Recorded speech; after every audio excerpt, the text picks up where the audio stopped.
কি রে, তুই না অফিসে গেলি? মা, আয়শা আমার ওয়াইফ। মানে কি? মা, আমি বিয়ে করছি, আয়শা আমার ওয়াইফ। আবিরের বাবা, এদিকে আসো। দেখো দেখো আবির কি করছে। আবির বিয়ে করে নিয়ে আসছে। এত অবাক হওয়ার কি আছে? আমি বিয়ে করতে পারি না? কখনো না কখনো বিয়ে করতাম, আজকে বিয়ে করছি। আমরা না করছি কোনোদিন। এই মেয়ে, তুমি কেমন মেয়ে? তাও উপরে তো তোমার হুট করে চলে আসছো। তোমার বাবা মার কি কোনো অক্কেল টক্কেল দেয় নাকি? কি বলতেছো তুমি এসব? আমি একজনকে বিয়ে করে নিয়ে আসছি, এখানে তার বাবা আমার আক্কেল জ্ঞানের কি আছে? সে একটা ভালো ফ্যামিলির মেয়ে, অবশ্যই আক্কেল জ্ঞান আছে। তুমি এরকম বাইরে থেকে একজন মানুষ আসছে এই ব্যবহার করে আমাদের কি পরিচয় দিচ্ছ তুমি? তুমি নিজের বিহেভিয়ারটা ঠিক করো প্লিজ। এই দীপু, ভাবিকে ভিতরে নিয়ে যা। বলছি না একবার ভিতরে নিয়ে যা। কি শুরু করছো ভাই তুমি এগুলা? হ্যাঁ, মায়ের সাথে বাজে ব্যবহার করতেছো, ওর সাথে চিল্লাপাল্লা করতেছো। বাবা তুমি কিছু বলতে পারতেছো না? চিল্লাইতেছিস কেন? চিল্লাইতেছো তুমি, মায়ের সাথে চিল্লাইতেছো না? নেক্সট টাইম যেন এরকম না হয়। তোকে বলছি না ভাবিকে ভিতরে নিয়ে যা। ও শুনছি বিয়ের পর মানুষ বদলাই যায়। তোমার ছেলে বউ বাড়িতে পা রাখার আগেই বদলাই গেছে। আমার আসলে আপনাকে একবার জিজ্ঞেস করা দরকার ছিল। আমি মনে হয়েছে এই বাড়িতে আসলে শাড়ি পরাটাই ভালো হবে। সরি, আপনার অ্যাডজাস্ট করতে অনেক কষ্ট হয়ে যাচ্ছে। আমি ঠিক আছে। আমার মা কিন্তু খুবই সুইট মানুষ, বাড়ি বড় ছিল তো আমি। প্রত্যেকটা মারই তো স্বপ্ন থাকে ছেলের বিয়েতে কি করবেন না করবেন। আমার মার হয়ে বা পরিবারের সবার হয়ে আমি খুবই দুঃখিত। জানা হয়েছে? হ্যাঁ। আর নেবি জানটা দেই।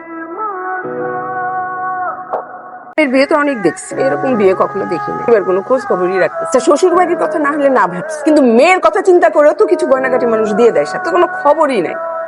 কোথায় গেল, কার বাড়িতে গেল, কেমন আছে, কোনো খোঁজ খবরও নিতেছে না। কেমন পরিবার আল্লাহই জানে। এবার আছে কিনা তাই বা কে জানে। আমি প্রত্যেকদিন সকালবেলায় বাসা থেকে বেরোই, রাতে ফিরি, দিন কাজ করি, সপ্তাহে কখনো ডে অফ নিই। একটাই কারণ, ঠিক মতো এই পরিবারটা সঞ্চালন করতে পারি। কখনো তোমাদের কোনো কিছুর অভাববোধ না হয়।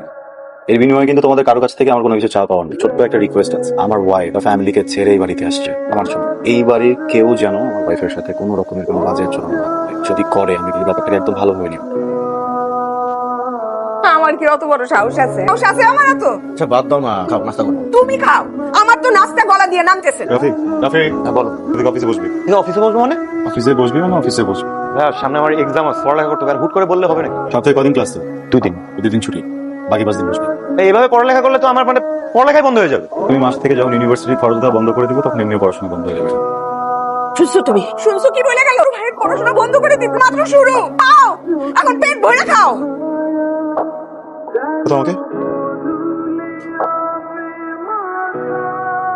কি হলো? কি আবার হবে? সবার পেটে তো আর ঘি হজম হয় না। হজম টজম হয়েছে। অধহজম হচ্ছে, তাহলে দেখো স্যালেন ট্যালেন দেখো কি আছে, দাও। কিছু লাগবে না। অন্য প্রবলেম? কোনো কিছু হয়তো কি হয়েছে? আয়শা প্রেগন্যান্ট। কি? কি বলতেছিস তুই?